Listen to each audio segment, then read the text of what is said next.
I cleared it so I didn't have the whole five ending. It's not like I also created ways to make this matter all the time I wanted. It was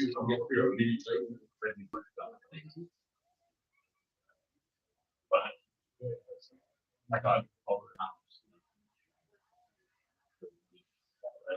Yeah. So I got that ending by one that I got here that day. I'm very close to getting that's the greatest.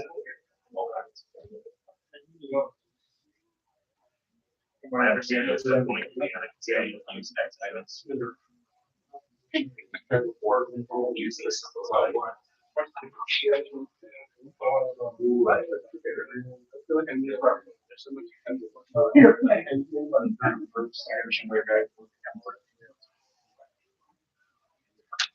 No, I know you guys just killing me. I did be that. I've got like five.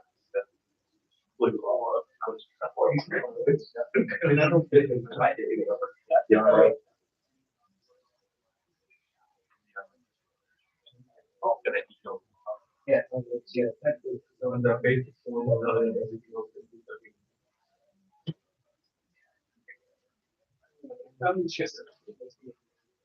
It's just like literal. And then it's like a an video thing, right?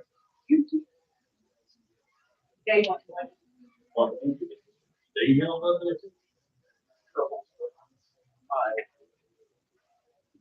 Hey, all right, welcome back. Welcome back.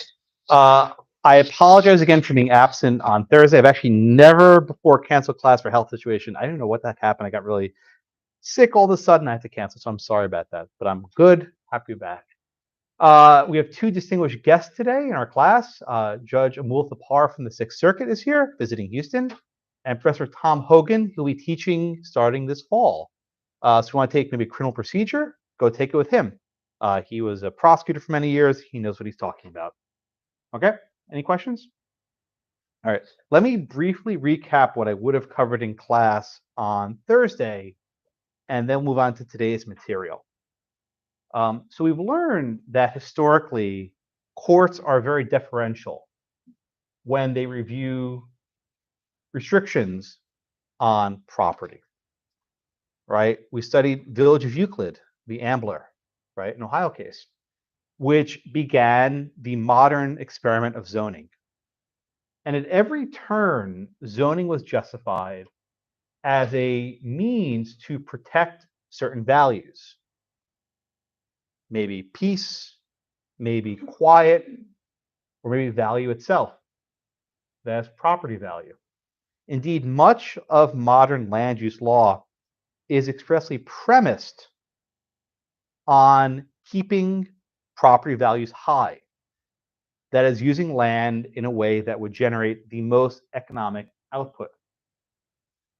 Kelo will be another example of this. Right? This desire to use land to promote economic development is so strong in part because the courts generally don't get involved. The courts are inclined consistently to promote what might be called judicial deference. That is, the courts will say, okay, the elected branches are in charge. They represent the people. If these decisions are so bad, the people vote them out of office, right? Now, you've all taken common law, and this is sort of a common trope you see in a lot of constitutional law decisions, right? What is the relationship between the courts and the political process, right? So our discussion, of course, goes back to the only case that matters, which is Lochner, right? Lochner, right?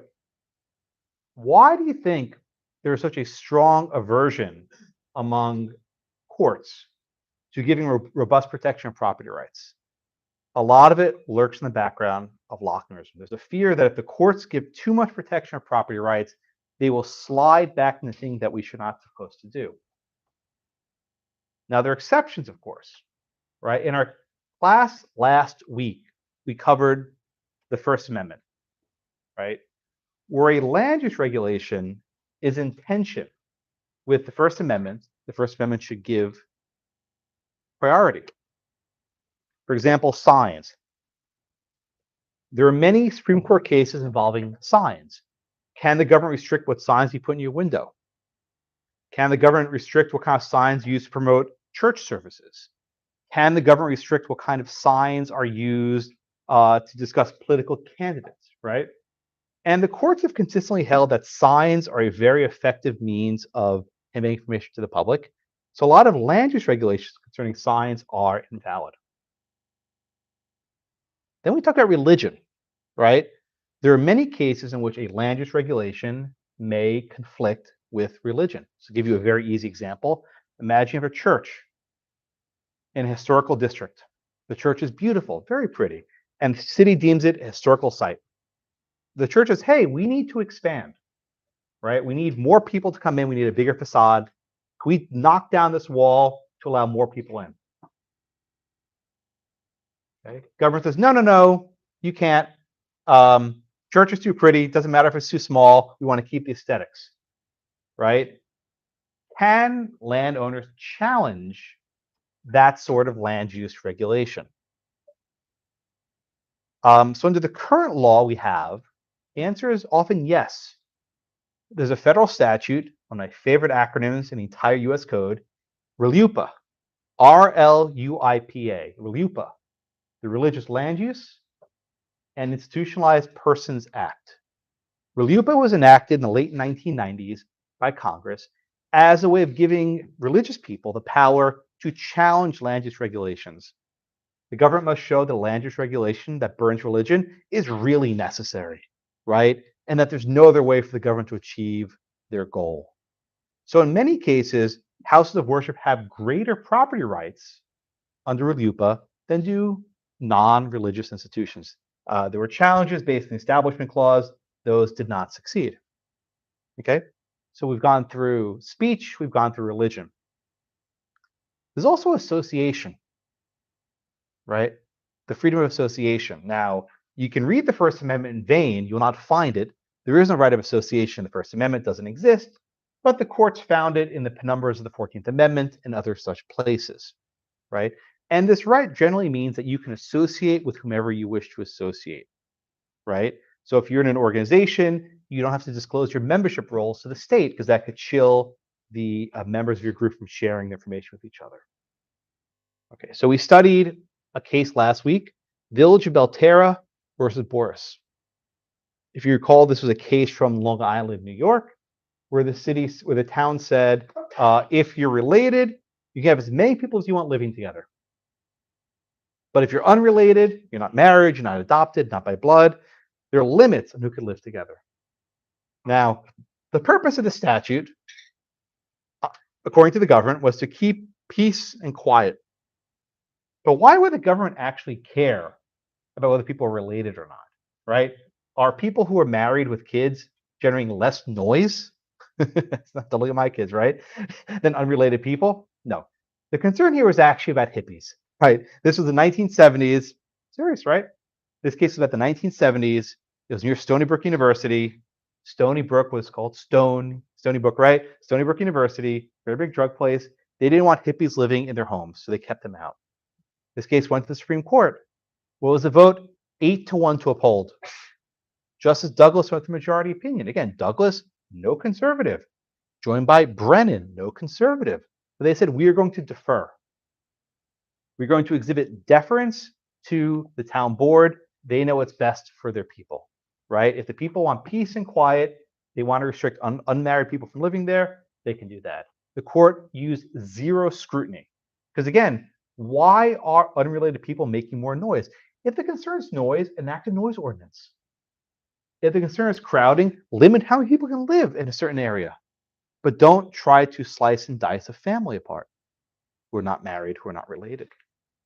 Justice Marshall dissented. Marshall relied on the freedom of association. He said people have a right to choose whom they associate with, right, based on the 14th Amendment and First Amendment, sort of. Okay. But again, Marshall is alone in dissent. There was another case, was in the notes, which I hope you all read. I know you always read the notes. On page 992, note number 1, Morby City of East Cleveland. Another a lot of Ohio cases today, right? This case was a little bit different. So in In the Belterra case, the government didn't really care how you're related, whether you were by marriage or blood didn't matter. But the city of East Cleveland chose a different path.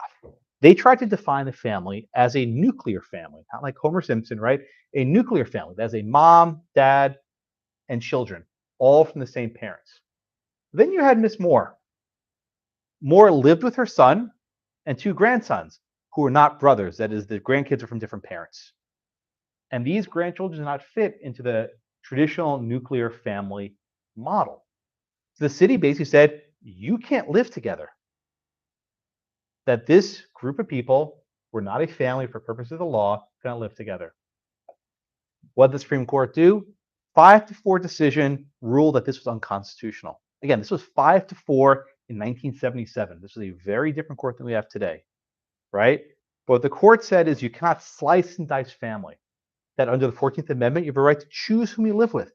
And if a grandma wants to live with her grandchildren who are not the brothers, the grandma can do that.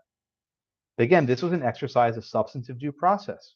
Berger, Stewart, White, Rehnquist were in dissent. The courts, I think, arguably most conservative members at the time. And what they say? This is Lochnerism, right? We should not be giving heightened protection to economic rights because that puts us back on the road to economic substantive due process and giving protections to corporations and the like, right? This aversion to Lochner has infected almost every facet of the court's property jurisprudence for the last, I don't know, 100 years or so. Okay. That was the recap of the class I didn't actually teach you. You're welcome. Kirk. Question. So you just illustrated with Belterra, and you had previously told us in that lecture that courts typically give deference to the zoning board. Yeah. How does this square with judicial efficiency if we're bringing up religious freedom and association and constitutional matters? Because you can imagine a homeowner or a taxpayer going before a local board and trying to make an establishment clause or a freedom of religion clause and seeing how far that would go. It's going to end up being litigated because or appealed through the court because nobody on that zoning board is qualified. Yeah. In Lochnerism. No, it's a good question, right? So religion is somewhat unique because Congress enacted a statute for RLUIPA, RLUIPA.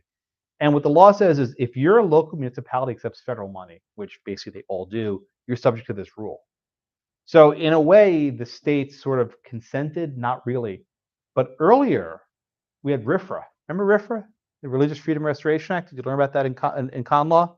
Bernie v. City of Flores? Sound familiar? Judge Thapar's colleague, Judge Sutton, helped kill that law. RFRA was actually a mandate upon the states that they had to provide heightened protection for religion. But religion is different, right? When we're talking about freedom of association cases, Belterra is the usual rule, right? It's about deference. The government does not like to get involved. The courts don't like to get involved in scrutinizing why was property selected for this zoning regulation versus that zoning regulation. There's something called spot zoning, right? There's some arbitrary zoning law. Those are very rare. Usually the rule of the day is deference. Good question. Other questions? Yeah. Sorry, I can't hear. One more time, please.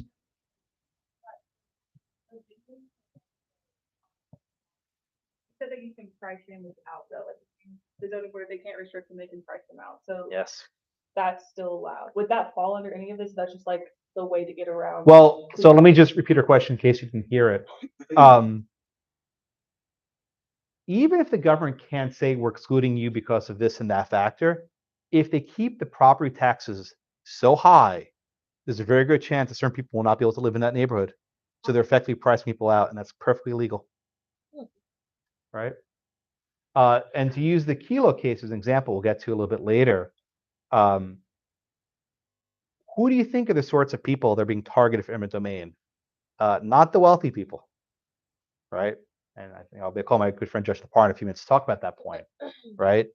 But when you have a low level of protection by the courts of property rights, you know who's going to get steamrolled, who's getting the bulldozer. So that's their way around the. Yes. All right. Questions on the First Amendment stuff I've discussed so far? We'll come back to this theme throughout the class. All right, I need to give you a little bit of background though on eminent domain law. And there are two cases that came before Kelo that are significant. The first is Berman v. Parker, 1954. And the second is Hawaii Housing Authority versus Midkiff. That's MID KIFF Midkiff 1984. So again, Berman v. Parker 1954 Supreme Court case, and then Hawaii Housing Authority versus Midkiff 1984. So 30 years apart. These two decisions really paved the way for the Kelo case. All right, so what was Berman? Berman arose in the District of Columbia, Washington, D.C. And there was I'll call it a blue-collar neighborhood. It was pretty mixed race. There were white people, there were black people, immigrants. It was a thriving blue-collar neighborhood. And the government decided in their infinite wisdom that no, this is not the best usage of this neighborhood. We need to condemn the entire neighborhood that has used eminent domain, demolish everything, and that will lead to economic development. Now, I'll just do the narrator moment. It didn't work. If you go to this neighborhood in DC, say it's not very nice. If you go there after hours, I would not recommend it. But at least the thinking was, we will take this thriving neighborhood and make it a higher economic value. Case went to the Supreme Court. And then Justice Douglas, again, the same Justice Douglas who wrote the Belterra opinion, said, this is just fine.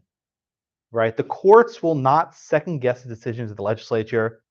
A public use for purposes of the Fifth Amendment includes using land for a higher economic value. So when you look at the Kelo case, like how could this possibly be? In many regards, Berman v. Parker set the stage for that case, right? And by the way, the lawyers for Kelo did not ask to overrule Berman. This was the Institute for Justice. It's a libertarian public interest group. The decision not to ask to overrule Berman v. Parker, I think was probably the right call, but it hamstrung them, right? If you don't ask the Supreme Court to overrule precedent, they won't. And you're sort of stuck arguing under that precedent. If you're on the Roberts Court today, overrule everything, right? But this didn't work in 2005. It was a very different court. The second case I want to mention is Hawaii Housing Authority versus Midkiff. This is a weird case. Now, Hawaii, as you probably know, is a series of small islands. There's not a lot of land. And as it turns out, there are a number of corporations that owned almost all the land in Hawaii. What's called an oligopoly. Very few people own their land in fee simple. They just rent it as a tenant. So what did the government do?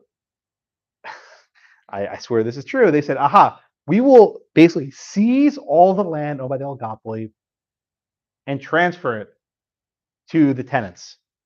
Robin Hood, right? We will take the land from these rich corporations and hand it over to the tenants. He's like, oh, yay, go Josh. That's awesome, right? So the oligopolists brought the claim saying this is unconstitutional. This is not a valid taking. And the Supreme Court said, yes, that's fine. If you want to seize property to, again, improve economic relations, that's okay. Justice O'Connor wrote the majority opinion in Midkiff. And oh, by the way, she wrote the dissent in Kelo. Hard to reconcile those. She kind of did a little sidestep, but not really. So again, you have these two cases. You have Berman v. Parker, 1954, and Hawaii Housing Authority versus Midkiff, 1984. And these two cases really set the stage for Kelo. All right, one question so far. Yes, Casey.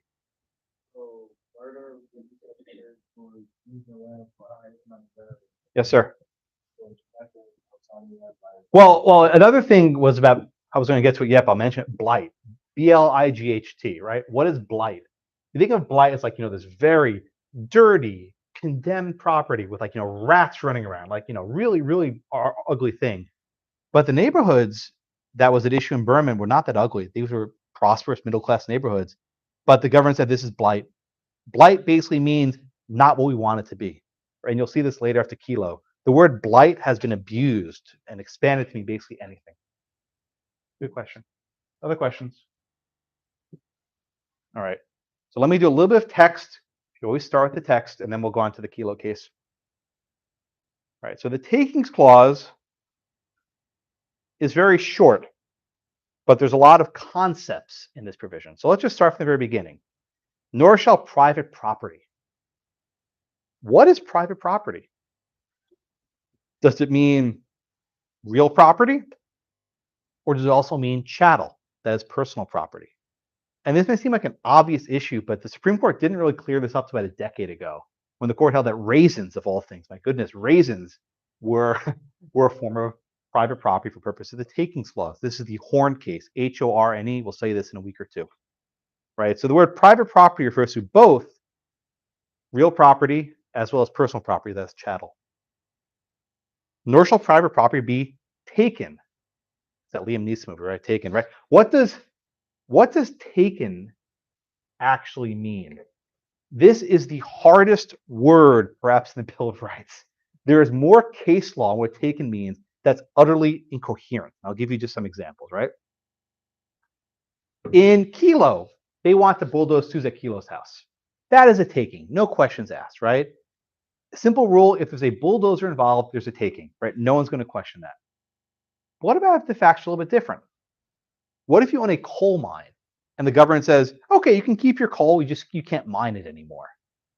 Is that a taking? What if you have a building and the government says you must install a cable box on the roof and some wires coming down the side of the building? Is that a taking? What if you have a home near the Barker Reservoir in Houston and the government unleashes millions of gallons of water on your property so you're underwater for 10 days? That happened here. Is that a taking? What if the government says, well, you have an apartment complex, but you know what? You can't raise the rent. The rent's too damn high. So we're going to use some rent control. Is that a taking? What if the government comes to your house and they say, you know what? You have a farm with raisins. You can grow these raisins, just you can't sell them, right? Because it'll flood the market with low prices. Is that a taking? What if the government says, okay, you have beachfront property? That's nice. You can have your beachfront property. You can't build anything there, though. You can just, go camping, you can have a picnic, it's lovely, but you can't build anything in your property. What if the government says, okay, you have a train station? That's nice. You can't build a tower on top of it because that would affect the aesthetics of the area. Or what if you said, okay, you applied to the government for a permit to build some constructions? Fine. You can have your permit to build, but you have to give an easement to the public so we can cross your land. What if the government says, oh, really? You want to build something? That's nice. Pay us. Pay us money. We'll do a case like that. There are so many cases about what actually a taking is. It can take me an entire semester on just that one topic. And I'll tell you, I'm just going to warn you up front, in full disclosure, this area is incoherent, right? The Supreme Court has done a very historically poor job of sort of bringing this doctrine together. Because at one point, Scalia's got this really clean opinion and everything seems fine. Then Stevens has an opinion, says, no, we don't really mean what Scalia said. And now the Roberts Court's going the opposite direction. So this doctrine is just really confusing, and you're going to hate me for it, but you'll have to suffer through it. All right. Any questions on taking, what taking means? Good. All right, next up, public use, right? That is the theme. That is the topic du jour for the Kelo case. What is a public use? And pay attention to the language. The language used in the Constitution says public use, not public purpose, public use. If you read Justice Stevens and Kelo, if you read Justice Douglas and Berman, they both equate public use with public purpose. These are not the same thing. Public use, at least from my perspective, things that the public can use, right? A road, a park, a school, a courthouse, right? Things public have a right to access. If I walked into a Pfizer research facility, I'd be arrested for trespassing, right? I cannot use a Pfizer facility. Meanwhile, public purpose seems to suggest something that benefits the public. It serves some purpose that the public wants, which can include creating jobs, increasing the tax base, and so on. So pay attention to the word public use. Questions? All right, then the last part is this phrase, just compensation. So the government can take your property under two conditions. The taking must be for public use, and they must pay you just compensation. Now, the phrase just compensation is not the same thing as fair market value. And indeed, when the government's seizing your price, it's hard to even calculate what the fair market value would be. Think of Suzette Kelo, for example. They were demolishing her entire block. What's the fair market value of an entire block being demolished?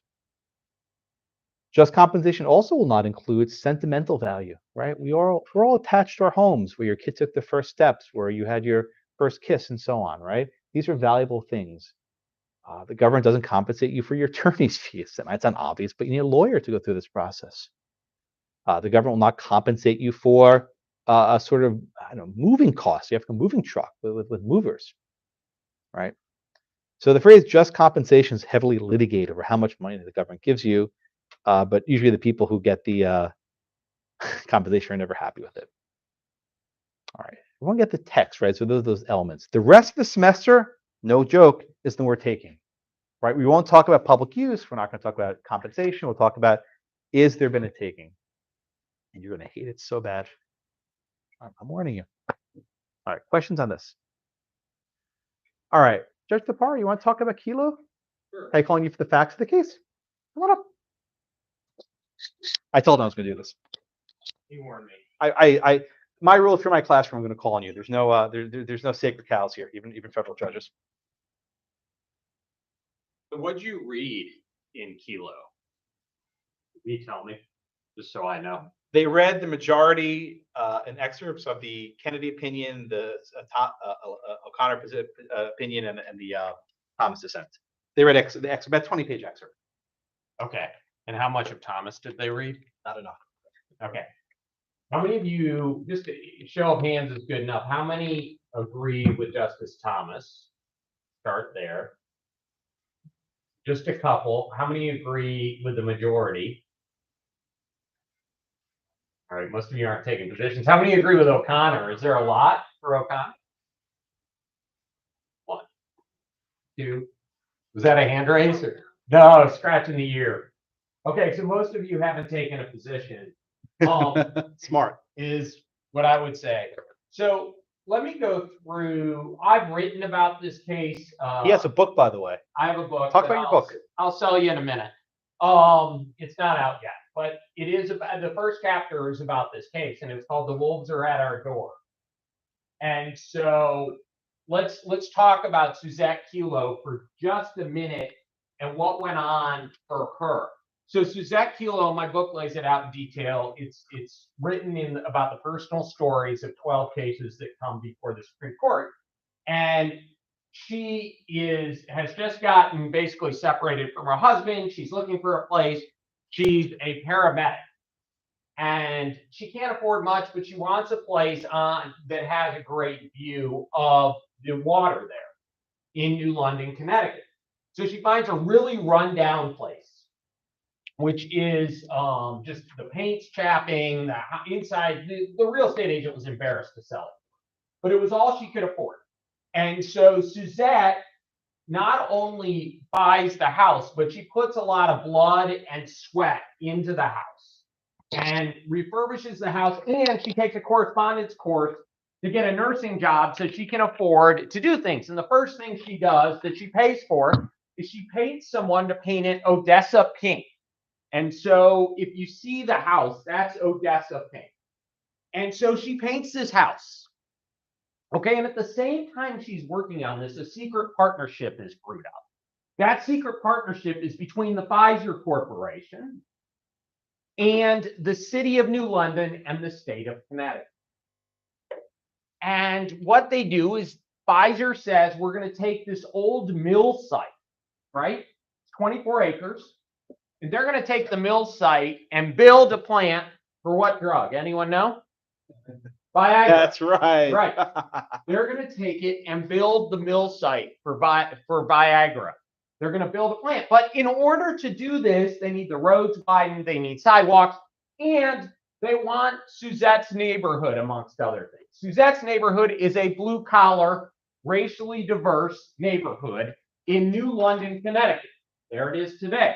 You know the punchline because you've read the case. So they take They partner with the city. Why do they want this? Does anyone know? Why do they want this if they're going to build across the water from this? They want, well, yes, they're going to want to put in a parking lot. They're going to want to do a few things. They want a mall, an outdoor shopping mall, and they want condos for their executives. Okay, so Suzette says they send real estate agents to buy the house. And of course, they offer next to nothing. And the hard thing for these communities, for those of you with the majority, as Justice Thomas lays out, is for these communities, a lot of them will be homeless if you kick them out and give them just compensation. So what happens? So let me go back for a second, and I'm sorry. The Berman case, which your professor referenced, was in Washington, D.C. It was I guess, blue collar. It was a low-end blue collar neighborhood. Justice Thomas demonstrated statistically that through eminent domain, about 95% of all people that lose their homes are usually minorities and poor. Those are the two common denominators. If you don't believe me, I'll come back to something that hopefully will make you believe. But you can look at the statistics as well. So they go in. She says no. Her neighbors, the Drarys, they're not in the case, right? You don't read about them. The Drarys had lived in this neighborhood for 100 years. When each one of their kids got married, they bought them a house, helped them with the down payment on a house if they lived in this neighborhood. This neighborhood had been passed down for generations. Many of the people could not afford to buy a new house if their house was taken. What happens? On the Wednesday before Thanksgiving, the day before, for the 100 or so people that would not give up their houses, they get a notice on their door condemning their house the day before Thanksgiving. Suzette calls the Institute for Justice lawyer that they had gotten, and there's a great story about how they got them. How did the Institute for Justice make their name? Anyone know? In the eminent domain area. They fought, not in this case, this is how Suzette learned about them. They fought a casino magnate in New Jersey who wanted to condemn a grandmother's house to turn it into a parking lot. You know who that casino magnate is? I guarantee you've heard of it. Yeah. He happened to be president of the United States. I gave this man a commission against better judgment. And he gave me my commission. That's right. So that's how they became famous. They won that case. So they hired the Institute for Justice. She called Scott Bullock, who they affectionately called Bull, who was their lawyer, and said, "The wolves are at our door." Hence the title of the chapter. Okay, let me skip to why I think Justice Thomas is right. It won't surprise you. The professor showed you the book. You'll all get one of these. You can put it on a dartboard. You can order the book, for which I would be grateful, or you can just throw it in the trash or give it to a friend who might be interested. Yours on Amazon as well. Yeah, and there it is on Amazon. So it's got a Hawkins book. I like it. Yeah, so I learned from the best. I am shameless.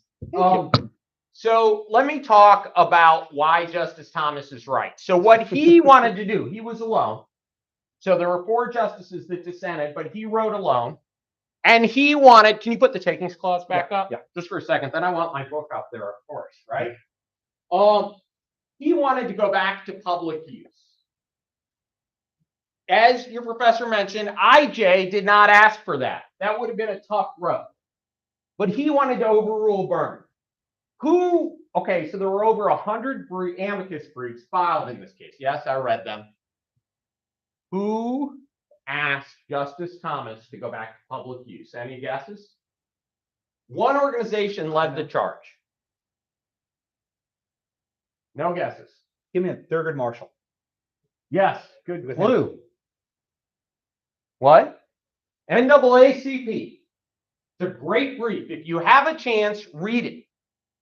The quote that I won't repeat from the Minnesota Attorney General about what he did to a community through eminent domain in his neighborhood, an inner city community, is abhorrent. And if he was alive, he should be put in jail. But it was a public quote.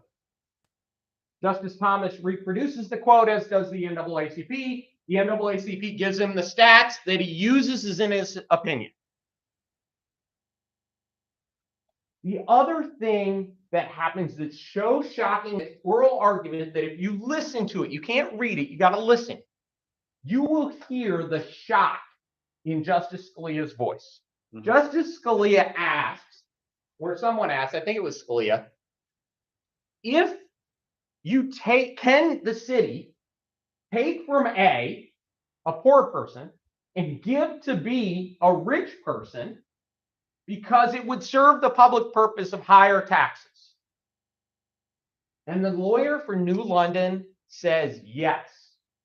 And he says, wait a minute, let me get this straight. Want me to play it? I got it already. Yeah, you got it already? Yeah, of course I do. Awesome. Okay. Yeah, it's better if you.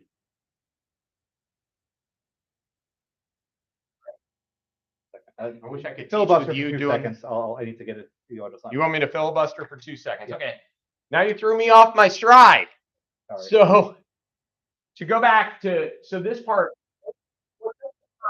Economic depression would it not be fully as much?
Okay. Let Rhonda keep going. What does Scalia say next? Okay, here we go. Yeah.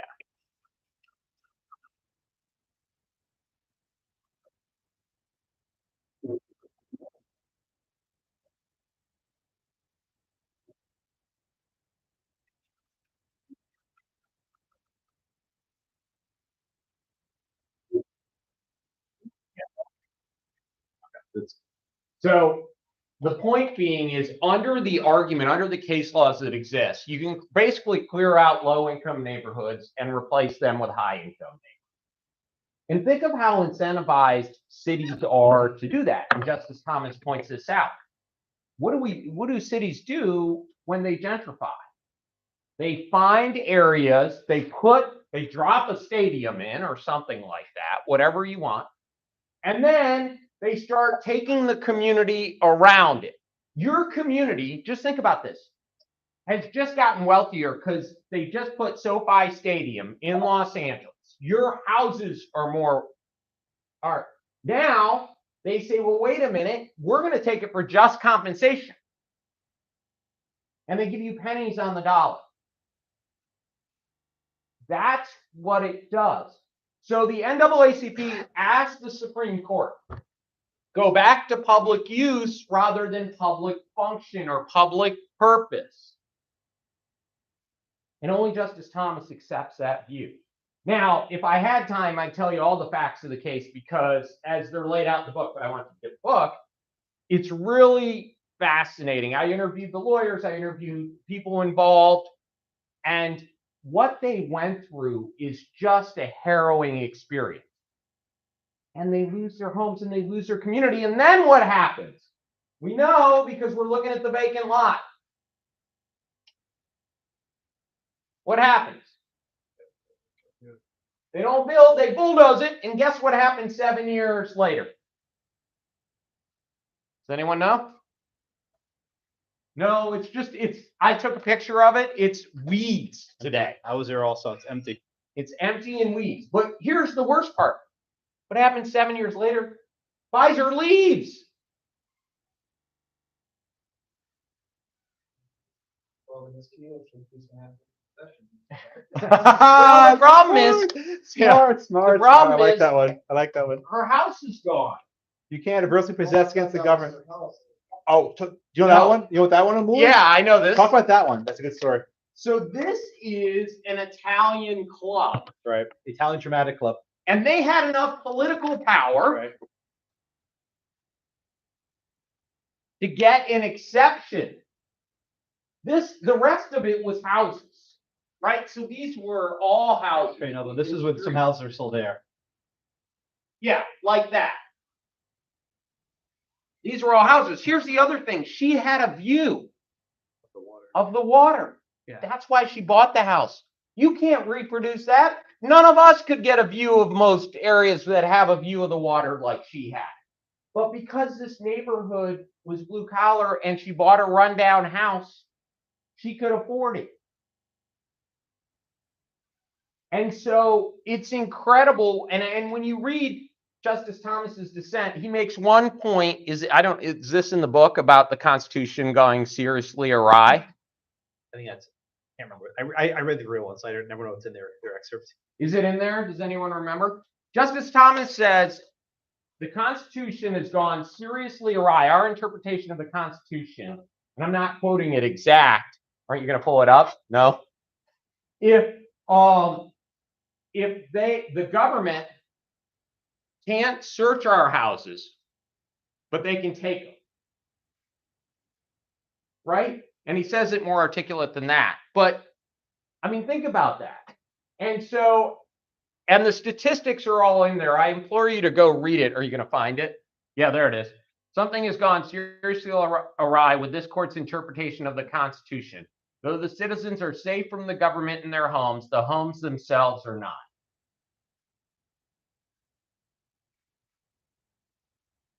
And so I have to head out in a minute, but I just wanted, do you have any questions for me before I head out? Yes, I'm going to pass the cards out. You can seriously, yes, sir, in the back. So they weren't doing something like that.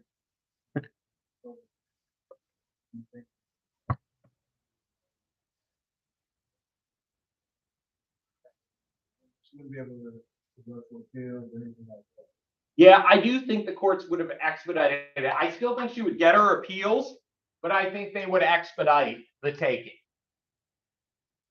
Yes, I do think that's right. We often expedite things when there are quote unquote emergencies. In this case, depending on your perspective, in a good or bad way. Sure, you had a question. Yeah, so why did the NAACP and other advocacy groups essentially kind of fail in the city of Chicago with the same kind of argument when President Obama's firm was helping gentrify Chicago in terms of the public, not private homes, but the actual like public tenements like the Robert Taylor homes and things like that that are no longer there because Obama, when he was with the private firm, was helping break down these zoning issues and get the gentrification into that side of the city. Right. Where was the argument here, just like Minneapolis made for the private homeowners, right? And displacing the poor. In this case, the poor are tenants, they're not owners. Right. In the public housing units, why wouldn't that argument stand for Thomas's test? I guess? Well, but Thomas was in dissent, right? Right, but in his dissent, his standard essentially is one of equity, right? It's poor people are always going to lose in this scenario if you're allowing A to take from B. Right. And in Chicago, A took from B, but B didn't own the property, right? It was a public house. Right. And so when advocates and they say, this is welcome, you just displaced, hundreds of families, they're just so, a particular zoning. Right, but the Fifth Amendment, why wouldn't the Fifth Amendment apply in that? What would be the argument? Why they wouldn't have a due process? No, well, this is the takings, right? Okay. They might have a due process. Yeah, I would think they would have a due process. Due process is different, but why wouldn't they have a taking? Well, I guess I'm trying to figure out that in my scenario, is it a public use or is it a public purpose? Well, if the public owns it, it could be both, right? Right. There's clearly Kirk, so let's look at the language, right? The takings clause applies to what kind of property? Okay, fine. There you go. Okay, thank you. Okay. And All right. so if the public owns it, they can pretty much, that's why the due process clause is the only. Okay. Do you way guys we're gonna have get any questions about things other than Kelo, about being an appellate judge or about, serving in various branches of government? there. What? We have to go through the bar exam before we kind of pick out the intelligence. Yeah, we all plus, have- see, I told you, right? I told you. Yeah. Any other questions I asked the guy? There it is. There's the question. What is what?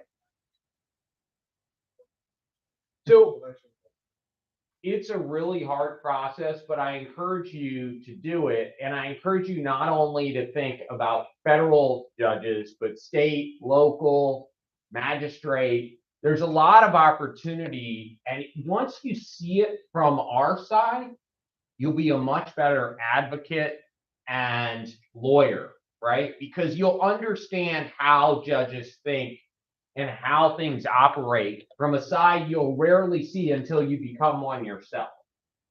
And so I think too often people get fixated on applying to certain clerkships versus applying broadly. I know it's hard. A lot of you, Josh told me, are night students, so you have real lives and real jobs, and when you come to law school, and so moving out of Houston would be difficult. So it limits your ability, but the broader you can apply, the more I encourage you to try and do so. Any other questions? No, that's not where. No, because the experience is really being in person, the mentorship, things like that. Yes. They're usually 1 year long. And I just think I can't encourage you enough to at least try. There's no downside. What they say, no, you're no worse off. But yeah, they're not remote. They're a year. You're kind of like right at the side of the judge, helping the judge with every decision. It really is amazing. And the trial court, where I spent 10 years, is an incredible experience. Just to see all that. Yeah. Yes. Yeah, why would be an appellate judge? Clearly you're very smart if you're good, but I just feel like a lot of reading and processing. Yeah, so I like the writing. Reading homework. Yeah. I like the writing side of it, but I do agree with you. The trial court is more fun, right? I was a trial lawyer forever, and being a trial lawyer was a ton of fun. Being a trial judge is fun, except you got to bite your tongue a lot. And being an appellate judge, you can focus on the research and writing, and I like that aspect of it. I mean, I wrote a book, and I wrote a book in my spare time, so I definitely like that aspect. But you have to, I mean, it's a great point. Even as a clerk, you have to decide what you enjoy, right? And to me, I did both a trial court clerkship and appellate court clerkship. And I'm just going to tell you, and this is against self-interest, trial court was more interesting. Same. I did both. Trial court was a lot more fun. Heck of a lot more Were fun. you an appellate lawyer? So you just went trial to So you mean as a lawyer? Yeah. I did both. Yeah. And you can, yes. Not enough. I was a judge at 37. So 13 years. So I mean, but you beggars can't be choosers, and when you get the opportunity, you got to take it. Would I rather have practiced longer? Yes.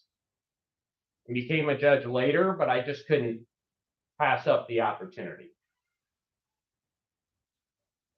Yes, I'm sorry. Ooh, good question. Yeah, that's a great question. So one of the usual routes to the bench is through being a federal prosecutor, and that's what I did. So when you're a U.S. attorney, an AUSA, you get that opportunity. I mean, people see you, recognize you, and it's just an easy route, if that makes sense. It's still hard, but it is an easier route.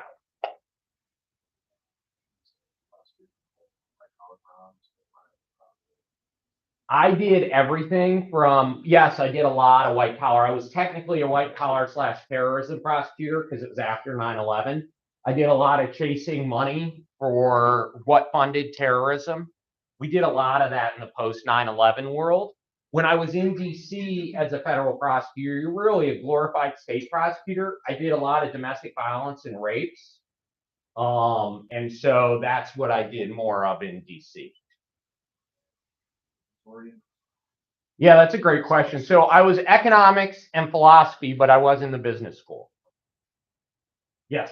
In terms of personal safety, do you feel like you have more of a target on your back now as a judge, or when you were prosecuting what college? Good question. That's a great question. So I've had death threats with both. Probably as a prosecutor, I would say, if I had to guess. I mean, but you know, the reality is most criminals you prosecute on the federal side are smart enough to know that if you take one out, it only gets worse for you. And so they tend not to mess, but it did come across wires and stuff where I had hits on me or death threats. And Judge, we don't protest you like at Stanford Law School. We do not protest our judges here. That's yes. So looking at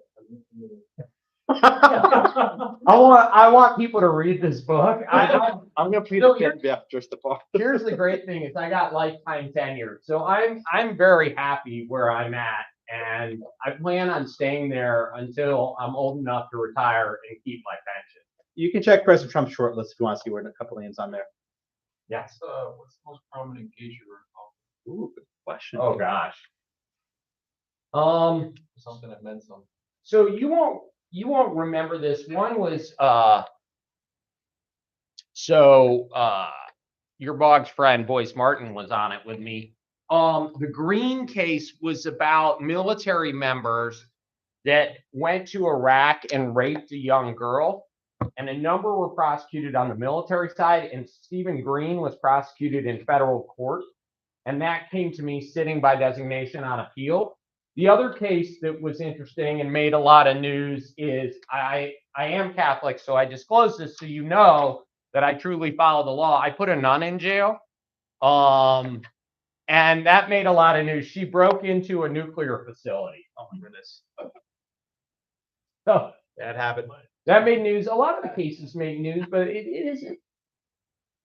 They're not that important in that way. The important cases often like Kelo will make news, but some of them don't, and they're incredibly influential. I found my favorite Thapar opinion. So he had a case. Yeah, I'm going to hand this out while you It was talk. a diversity jurisdiction case where it had been litigated for some time. And the case comes to the Court of Appeals. And I think Judge Thapar asked, what's the amount in controversy? And it turned out the amount of controversy was exactly $75,000 and 0 cents. That was 1 penny short for jurisdiction. The case was wiped out, dismissed, made all the way to the Court of Appeals, and no one below has noticed it. And so Judge Thapar with this, how did it begin? A penny short? It had a really good beginning. Something a penny, something. Penny had its moment in the sun. Yeah. This great opening. There were 1 penny short for personal jurisdiction, and that's my favorite. And because it's a good lawyerly opinion about an issue that you don't think about. Jurisdiction means $75,000 and 1 penny, not 000. Anyway, that's my favorite bar opinion. When I was clerking, he was still on the district bench, and he would sit by what's called designation on a number of the appellate panels. So I got to know him some time ago. That's when you're a true glutton for punishment. It's pure volunteer work when you sit by.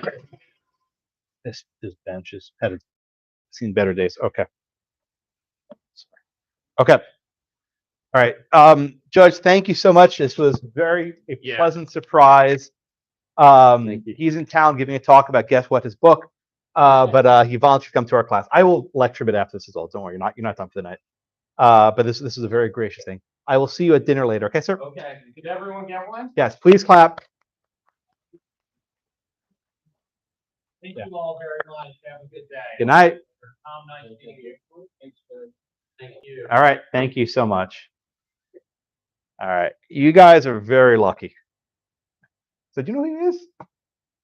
He was basically the runner-up to Kavanaugh. He should have been picked over Kavanaugh in my mind, but it was basically him or Kavanaugh. So we got the wrong one. Oh well. And you asked about his clerks. Of his 5 law clerks, I think 4 of them are clerking in the Supreme Court next year. So,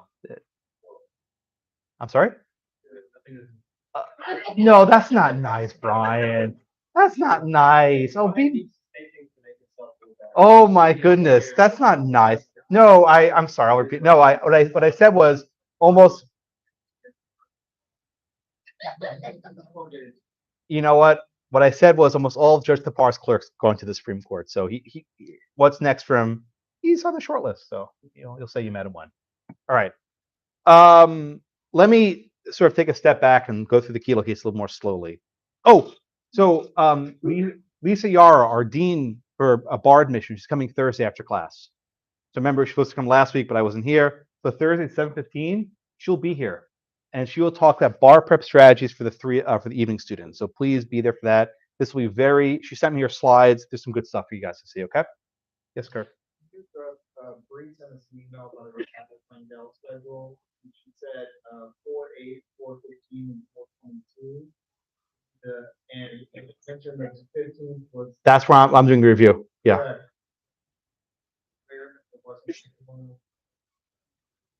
You know what? The problem with April 1st is the Final Four's in town this weekend, and during this fan festival, so the downtown's gonna be just gridlock. You don't want to be here on Saturday.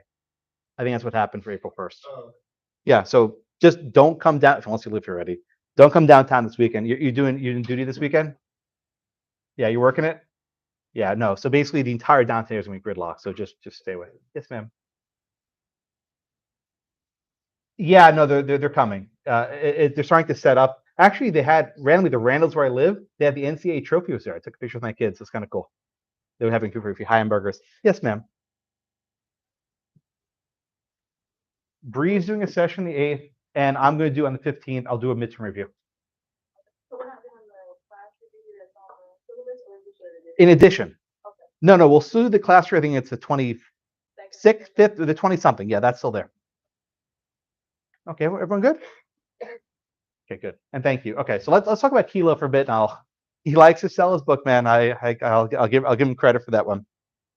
All right, so let's just talk a bit about the actual opinion itself. The crux of Justice Stevens' opinion is one of judicial deference, right? Specifically, and we played that little clip of the audio, which I wasn't planning of. I was happy to play it. Can the courts draw a line? All right, that was the question the lawyer was saying, right? Can the courts draw a line between a proper purpose and an improper purpose? And what the lawyer for New London said, what Justice Stevens agreed, is it's going to be so hard to actually draw the line that we shouldn't draw a line at all. In other words, because we can't meaningfully distinguish between a good taking and a bad taking, we shouldn't do it at all. So I think maybe Casey had a question a minute ago about what if the government needs to seize property to give it to Pfizer to make the COVID vaccine? Or let me give you a more contemporary example. What if in the early days of COVID, there was a shortage of PPE, that's personal protective equipment? Could the government seize a business that has an excess amount of PPE that wasn't willing to sell it, or there was gouging, charging very high prices, right? What if some company had machinery or equipment that could be used to manufacture PPE. And they were using it for some other means, that's to make toys or whatever else, right? And the government sees this. So one of the risks of the Kelo case is you unduly hamstring the ability of the government to act in an emergency. But I think everyone agrees, and Judge Tapar made this point, there's no emergency here, right? This was a plan for Kelo to have the land, 7 years later to build some facility that never actually was going to be built. Build a shopping mall, whatever it was. Yes, ma'am. In situations like that where you get run out of your house and nothing is done with that land, is there any type of like legal action or remedy that a person can have? Zero remedy. You didn't like this? Which one did you vote with, if I can ask? Which judge did you vote with? I didn't, but That's okay. I don't want to put you on the spot. I'm sorry. yeah. No, I don't know. Right. So this is now I'll just sort of speak more broadly here. This is something of an uncomfortable case for a lot of people, right? Because usually you think of a case where some poor woman's run out of her house, you're going to think, okay, Justice Ginsburg's going to be with her, right? You're going to think Justice Stevens is going to be with her, that Justice Breyer is going to be with her. You're not thinking Scalia's on her side, right? You're not thinking Thomas is on her side. But at least on the court in 2005, the protection of property rights was considered so controversial that the court's liberal members would not go along with this. They generally don't favor deference in other contexts, right? They want to second guess government in a lot of areas. When it comes to property, they don't. I think the answer has to come back to Lochner. I hate to keep saying Lochner. It's like the aliens. It's not aliens, it's aliens, right? No, it does come back to the Lochner decision. And Justice Thomas sort of makes this point expressly that the court should have a much more robust protection of property. It's unsurprising that the court's liberals don't join him on that. All right, so let's walk through the majority opinion if we can, please. Justice Stevens makes a few points, right? So first off, the city comes forward with this comprehensive plan. They say, we're going to generate all this revenue. Is there any obligation that these predictions must be realistic? No. Is there any obligation that these predictions have to be proven? No. Does Pfizer have to create a surety, a bond that says if we don't build within X years, we'll give the city money? No. Can the courts go back and say, oh, never mind, this is sort of the question asked a moment ago, never mind, this was never built, let's just undo the taking? No. What Justice Stevens says is it's not for us to decide whether these sorts of predictions are accurate or even likely to happen, right? It's not for the courts to second guess. If the government, in their infinite wisdom, decides, keep it, we're not going to intervene. Now, this does presume something of a functioning political process, but there's some evidence that the political process wasn't actually functional here. So Judge Thapar mentioned that little building on the corner, which is the Italian Dramatic Club. Did I tell you my visit to the Kelo site? Did I mention this story? No? All right, I'll tell it to you now. So this was back in 2013 or 14. I swear this is a true story. And I had a conference at Yale, which is in New Haven, which is actually not too far from New London. They had about a 2-hour drive. So, okay, you know what, Josh? I'm a profit professor. I'm going to go there. So I pull up into this lot. And my first stop was actually the Kelo house. You think, wait a minute, Josh. Wasn't the Kelo house demolished? It was. But before it was demolished, they moved it brick by brick, plank by plank, about 2 miles away. I'm serious. You can do this. I know. Who knew you can move a house? They moved the house plank by plank a few miles away so they could keep it as sort of like a monument to eminent domain abuse. And here you can see how it feels real close to the water. It was a beautiful neighborhood. I mean, just a stunning view of the water, right? This is our house here, right by the water. And they moved it about 2 miles away. So I pulled up to the house, and there's this big sign saying, do not ring the doorbell. We do not want visitors. So the people living there now are not Supreme Court nerds like I am. They were not interested. Okay, fine. I just took a picture and I left. Okay. So then I drove to the area where the Kelo lot was. And this picture doesn't really do it justice. I mean, this field is probably roughly the size of the block we're on now, and maybe even including the parking lot across the street. It's huge. And there are just weeds like 5 feet tall, right? Just tall grass everywhere. There's nothing there. right? So I'm driving around the neighborhood and I have my this is 2003, I have my video camera, just recording everything. I'm saying like, oh, okay, this is great, Josh, whatever. Then I make a wrong turn. Oh boy, this gets bad. Across the street from the Kelo lot was the parking lot for General Dynamics, which is a military contractor. And this idiot inadvertently drives into the GD parking lot. I'm like, oh God. And then I'm like, okay, let me U-turn and come out. And then this Jeep comes out there, pulls right in front of me. I'm like, oh crap. And this big dude comes out, head shaven, uniform on. And he's like, what are you doing? I'm like, oh God. He's like, what are you doing here with that camera? And he probably thought some sort of environmental that was an environmental protest for me, right? And I'm like, okay, take a deep breath. I was like, okay, I'm a law professor. I am taking videos of the famous Supreme Court case, Kelo. And the guy just looks at me like he has no idea what I'm saying. Like, okay, look, dude, I'm sorry, this is a mistake. I will delete all the movies on my camera, right? I'll show you my camera. I'll wipe the memory card right here. Just let me go. He says, fine. So he has me blocked in it for 10 minutes. He's running my license plate, my driver's, everything. I'm like, oh God, please don't arrest me. And then he says, fine, you're free to go. Just delete the videos. Okay, I showed him my white memory card, clean. Then I go. So then I pull across the street into the Kelo lot. Okay, good. I'm safe now, right? And I see, oh, there's the Italian Dramatic Club. Let me pull in there. So I pull into the parking lot, and they start taking some pictures. And of course, this huge pickup truck pulls up with these two big Italian guys. Like, oh God, like an episode of The Sopranos or something, right? So I'm like, I'm in trouble. So I got the hell out of there. I zipped out, and this was just a really bad day. But the Italian Dramatic Club is actually an interesting story. The owner of the club was a guy named Valentini. Straight out Central Casting, right? And this was a private men's club located a few blocks from Suzette Kelo's home. Kelo's home was somewhere over here. Don't quote me on this. I think it was somewhere around there. I don't remember the exact spot, but very close to it.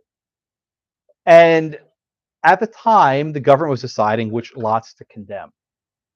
And Valentini summoned one of the members of the Eminent Domain Commission to his office and said, okay, you are not to take my property. And they said, okay, we will not take your property. I'm summarizing. That was the conversation. He's like, okay, I want this in writing. And next, they actually gave this guy a letter on letterhead saying they will not seize his men's club. This is a very well-connected politico who knew the neighborhood. So basically, everyone on this block had their homes demolished, except for this random Italian club in the corner with its parking lot. And you mean to tell me they built a shopping mall on this lot with this little stupid club next door to it?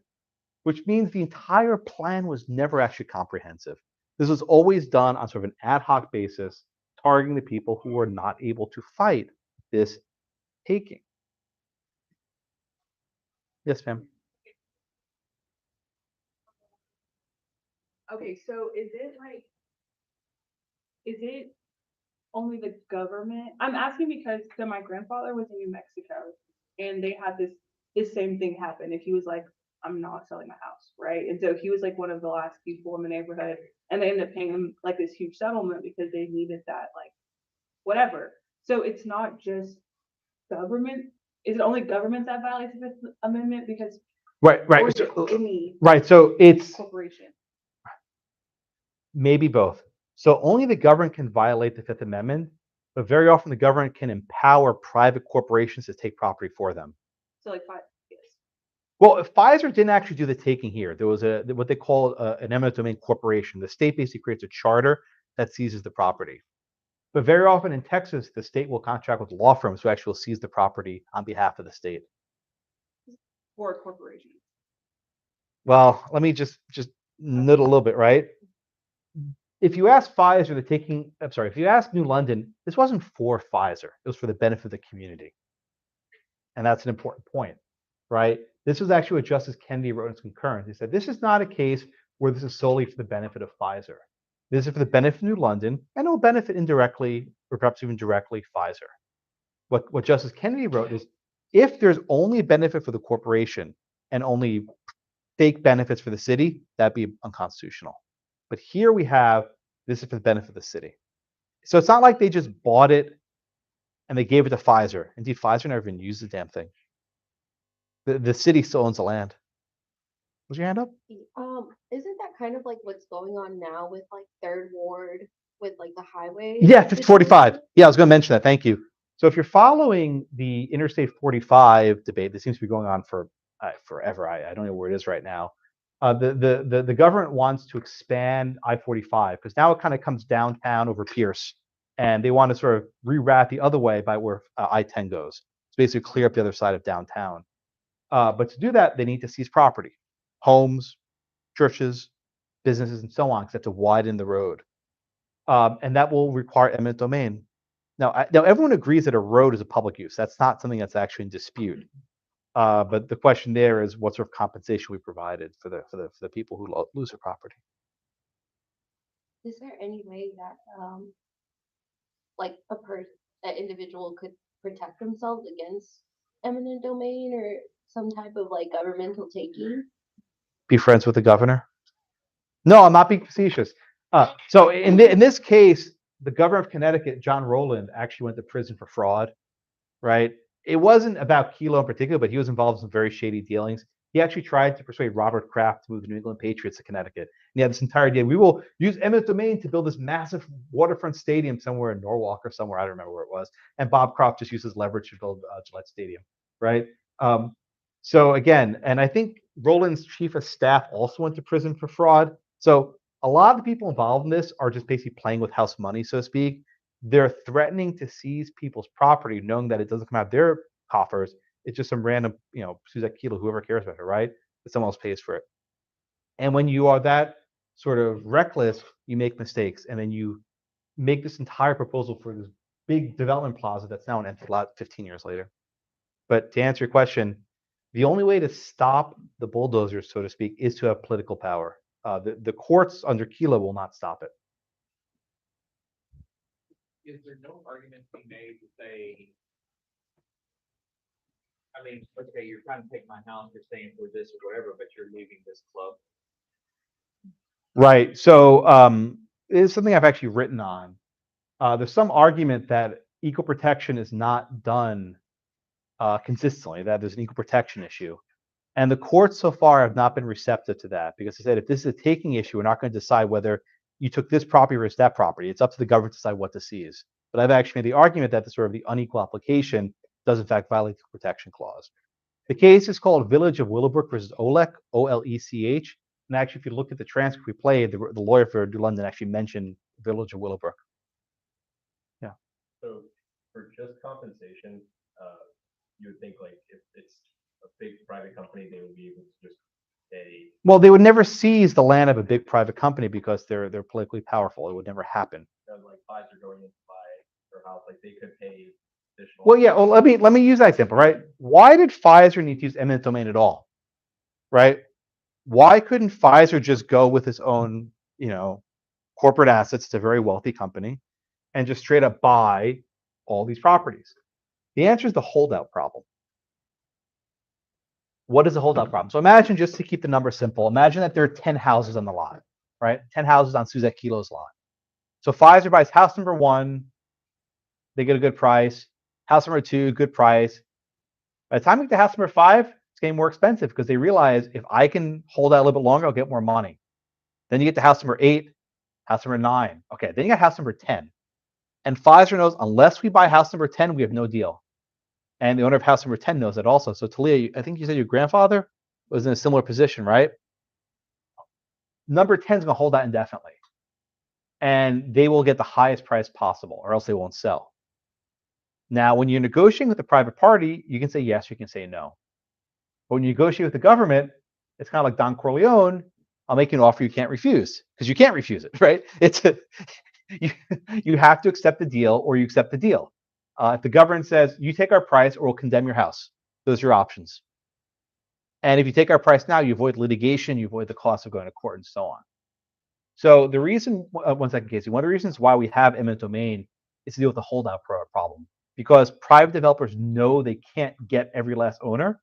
They go to the government and cut to the chase. Because the government can force people to sell out. Casey?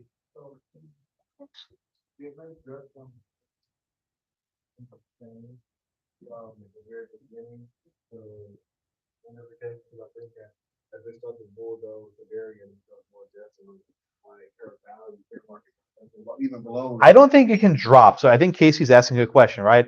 If you're now the last house in the block and it's a completely empty neighborhood, in theory, at least your compensation should go down.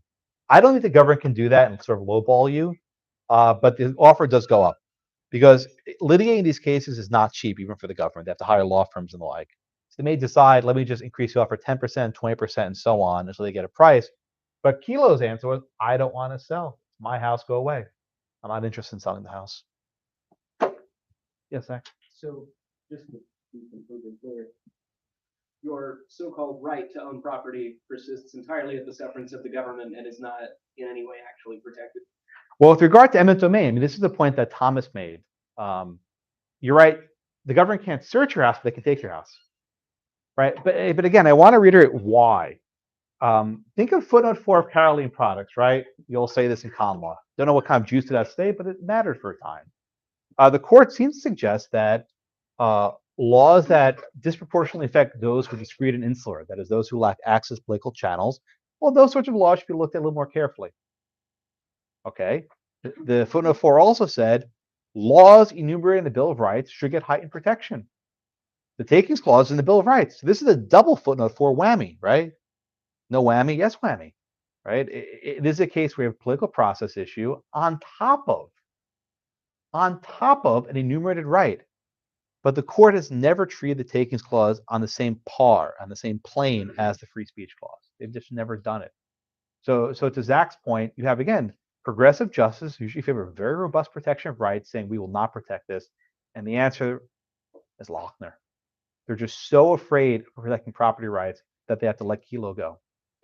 Now, after Kelo was decided, Judge Posner came and said, look, if Kelo is so bad, change the law, right? States are not bound by the federal constitution. They can add additional protections. And indeed, this case was very unpopular. You had both Rush Limbaugh and Al Sharpton saying this is a bad case. They don't agree on a darn thing, but they agreed on this case was bad. And then what happened?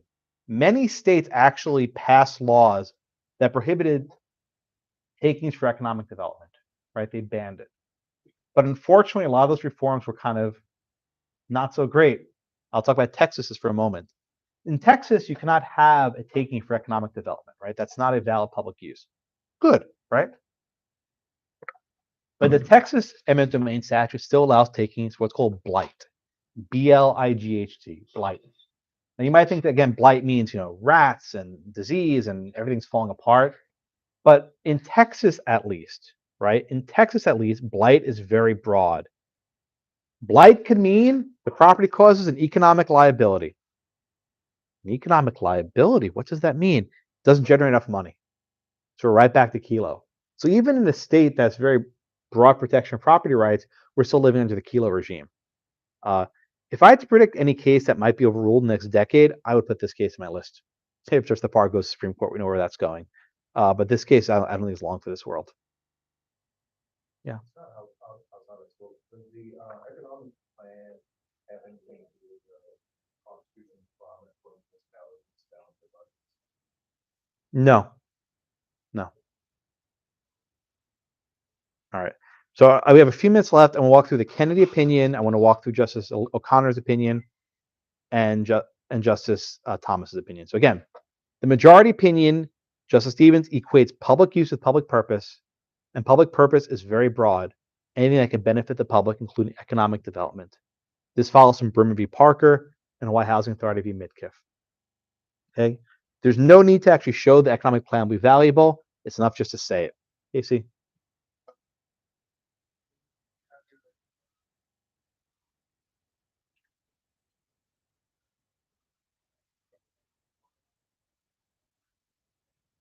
If I mention class today, it's fair game.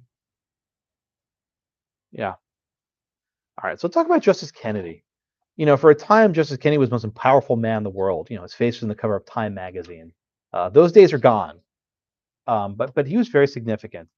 And when Kennedy gave the fifth vote here, he always said, well, I join the opinion, but I offer some other observations. He'd always would say this. Okay. Justice Kennedy worried that there might be something bad if the property is literally transferred from A to B.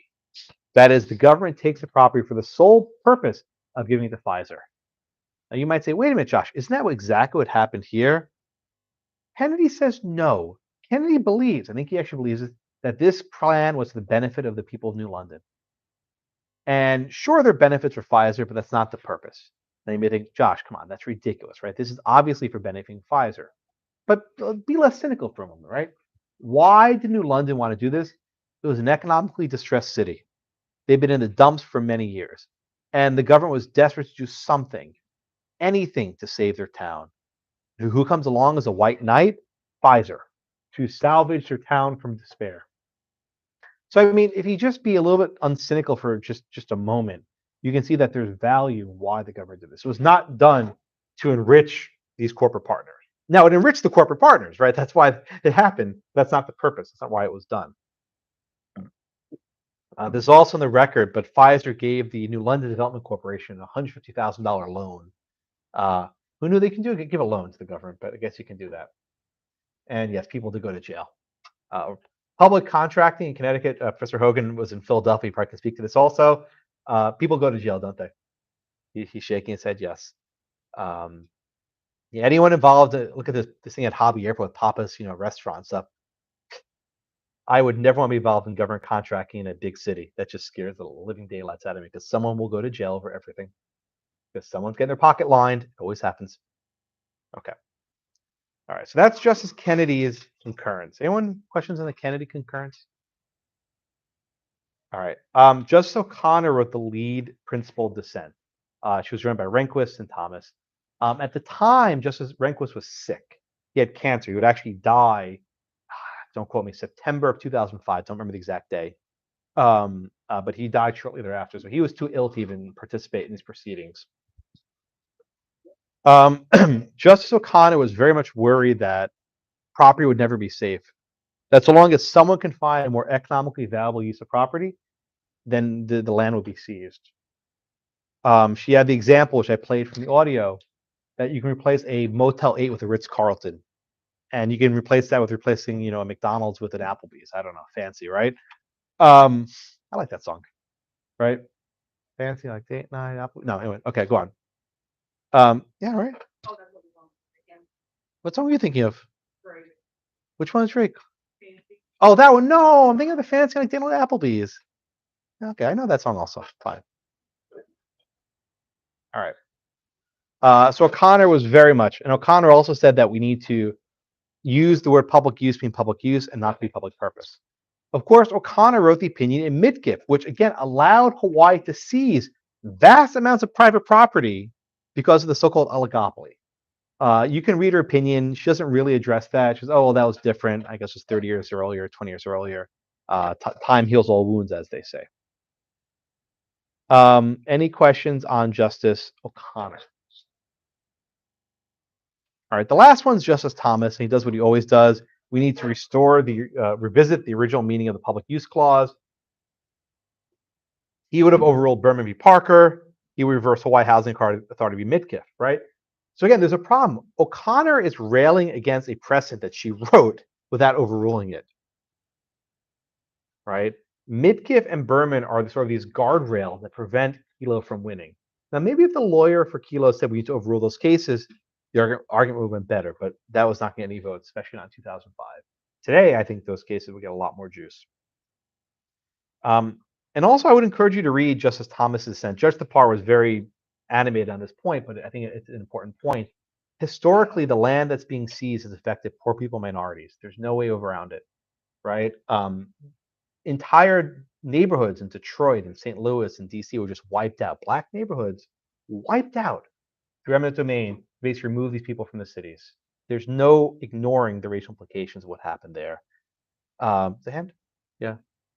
Well, I guess I'm confused. I was gonna ask him that, but I didn't find out. You can be rude to me. That's cool.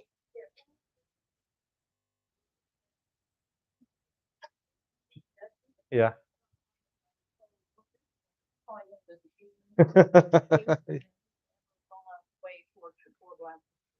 Yeah. And so is it more so that he just wanted to go back, he always wants to go back to the original meeting, more so than trying to actually help for Black people or middle class people? Is that Fair point. Yeah. Yeah. Justice Thomas isn't very popular among many African American circles. I think that's a very fair statement. So I'll say it this way. It's no surprise that the judge wants to talk about this case and perhaps not talk about affirmative action or talking about violence against women cases or otherwise. Justice Thomas's jurisprudence is not focused on the sort of consequences of how it affects people. This is one of the rare cases where what might be called popular sentiments lines up with original theory, right? So this is actually a very common case that people who defend Thomas will use. They look, Thomas is not that bad. Another example might be Virginia versus Black, which was a cross-burning case, where I think it was, don't quote me, I think it was 5-4, maybe 6-3. I think Thomas cast a deciding vote. And Thomas said that this was a cross-burning in Virginia, where Thomas said that that prosecution can go forward. Another case where Thomas cast a deciding vote in a similar context was the Daughters of the Confederate Veterans of Texas versus Walker, 2015 plus or minus a year, which involved whether Texas had to issue a license plate with a Confederate flag on it. And again, Thomas cast the fifth vote saying that the government did not have to issue this license plate. So it's not the only case. It's one of the several cases. But there are other cases that are not very popular in certain quarters. Yeah, many. Yeah. All, most. That's So true. that's what it is. Just more so wanted to go back to the original. Yeah, I mean, I'll defend Thomas briefly. I didn't teach you the affirmative action cases, but I'll just do it in a nutshell. In the affirmative action cases, Justice Thomas cites Frederick Douglass a lot. You remember this from the Grutter opinion, the Grutter dissent? And Frederick Douglass has this essay, and I'm just going to paraphrase, which basically means leave us alone, right? Douglass wrote this after the Civil War, and it was basically a message to the white folk: you've had control over us enough, leave us alone, let's be on our own, we'll either succeed on our own 2 feet or fail. And when Thomas was younger, he was a black nationalist, right? He believed in leaving us alone. So if you actually read his opinion in Grutter and Gratz, what he's actually saying is leave us alone. Don't tell us what to do. Don't give us these handouts. Don't admit us going to these false promises. So if you were to actually ask Thomas, who said this in interviews, he would think he's actually trying to help black folk. I'm serious. That the way to help them is, as Frederick Douglass, is to get out of the way. Now, go read Justice Sotomayor's dissent in the Schuette case and the Fisher and otherwise. She's like, no. It's not demanding help. It's providing some sort of recompensation for past misdeeds. So these are fundamentally different perspectives how best to help people. I think if you actually ask Thomas, he would say he's doing the best to help people by letting them be left alone. And Sotomayor takes the exact opposite perspective because she takes different views in affirmative action. Did that answer your question okay? Okay, I hope it wasn't rude at all. You should have asked him. I think he've actually given you a good answer also. It's a good answer. All right, we are almost out of time. Questions on Kelo? Questions on Kelo? Yes, sir. So what do you think the government's gonna do with the land down there? No idea. It's worth zero. This land's absolutely no worth. And look at the view. It's got this stunning view of the water. It's like 3 blocks from the water. It's beautiful, but no one wants to build there because it's an economically depressed area. I mean, that's the sort of dilemma, right? I'm not unsympathetic to the city of New London. This town had been depressed for year after year after year, and the people, they were just moving out, and no one was living there. And they said, if we just build some nice housing here, build some nice apartments, build some nice shopping, wealthy people come along and rejuvenate our area. Problem is that stuff never works, right? You make all these plans. I mean, like most of us can't plan Thanksgiving dinner. Who's actually going to come for Thanksgiving dinner? Right? We don't know who's going to come. You think you can plan out 8 years in advance who's going to build a facility, who's going to come move there? These plans just don't work. Yes, ma'am. So funny. Yeah, poor choice of words for Viagra, right? I'm getting canceled. There was no penalty that was assessed for further actions because there was no binding contract, right? They didn't actually pledge to build it. It was all just a gentleman's agreement, understanding, and basically the city again condemned that entire lot based on a wink and a nod of what Fires is going to do. There's no, you're shaking your head. There's no guarantee. Yeah. One, I just think there should be like some sort of oversight committee for the state or something like that. Like the Supreme Court. Well, like a 3 to 5 minute committee. Yeah. Right. What happened in Wisconsin, I think, in Foxconn, they had a 20 million. Correct. They wiped out. Yeah, to build silicon. Yeah. They but let chip- their water and Yeah. I mean, this is always. I'll sort of end on this point because people are packing up. Communities fall over themselves to attract businesses who want to build stuff, knowing full well that the business can just shut down and they never get a damn thing for it. But the governor had the photo op with the big shovel and the yellow tape and the hard hat and everything else. All right. We will resume talking about takings on Thursday. Everything else is what is a taking. And again, Thursday at 7:15, we're going to have I didn't do any questions. Just do the exit poll when you get a minute. Thursday at 7:15, we will do Judge Dean Yarrow will be talking about bar prep. All right, thank you so much. Please put in your minute poll. I'm happy to talk afterwards. Thank you.